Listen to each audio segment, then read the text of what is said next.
श्री गजानन महात्म्य अध्याय 10 प्रारंभ। श्री गणेशाय नमः। अनंत रूपा नारायणा, तूच रक्षिशी भक्तगणा, नच कोणी तुझ्या विना जगज्जीवना मजा आता। देवादी देव गजानना, वदे गाती गुणगान, चरणी भावे वंदुन कृपा प्रसाद मागत असे। गजाननाच्या आले मनी राहावे अमरावतीस जाऊनी, आत्माराम सदनी येऊनिया ते राहिले। आत्माराम पुरुष थोर होता त्याचा अधिकार, ग्रामा माझी उदार प्रभू घराणे असे त्यांचे। येता गृही गजानन घातले तया मंगल स्नान, केले भक्तिभावे पूजन हार कंठी घातला। पंचपक्वान्नाचे भोजन देऊनी केले तृप्त मन, दक्षिणा ती देऊन चरणी मस्तक ठेविले। दर्शना कारणे येती जन, दर्शन घेता समाधान, कितीकांना ते चरण स्पर्श करावया मिळेची ना। अति जाहली असे दाटी, करीती भाविक लोटालोटी, घालावया हार कंठी भाग्य विनेन घडता असे। जिथे जिथे इच्छा होई गजानन स्वये जाई, तया लागी पुण्याई खचित लावावी लागते। खापर्डे गृहस्थ यांचे घरी महाराजांची गेली स्वारी, वकिली सनद हीच खरी अपार संपत्ती देत असे।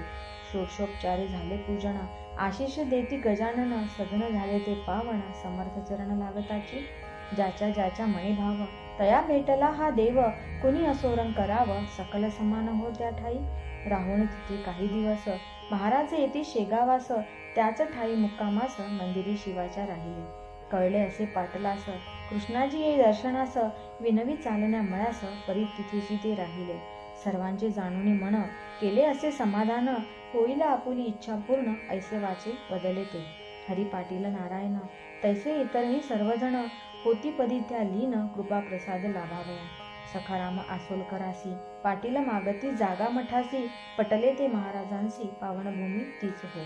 परशुराम सावजी भास्कर गणेश आप्पा पितांबर, अनेक भक्त असती थोर महाराजा सानिध्य सेवेसी। बाळाभाऊ भक्त खरा सोडून या घरादारा, गजाननाचा आसरा घ्यावया तिथेची राहिला।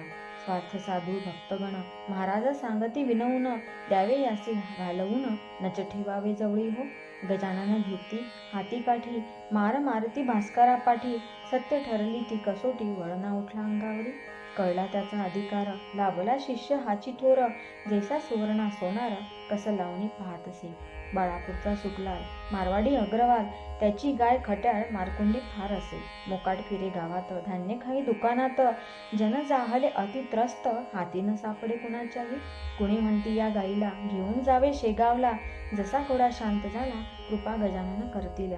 हासे टाकून धरली गाय गाडीत घातली बांधिले पाय, शेगावी न्यावया उपाय ग्रामस्थांनी केले असे।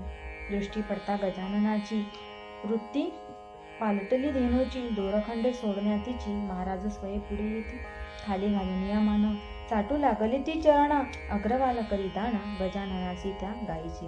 कारंजाचा लक्ष्मण विप्र एक धनवान, पोटी रोग असह्य जाण कीर्ती ऐकून येत असे। पत्नी तयाची जाई शरण, गजानना मागे वरदान, पतीचे वाचवा प्राण शमवावया या यातना। आंबा होता समर्था करी तोच फेकला अंगावरी, खाया देई पतीस सत्वरी व्याधीमुक्त तो व्हाय।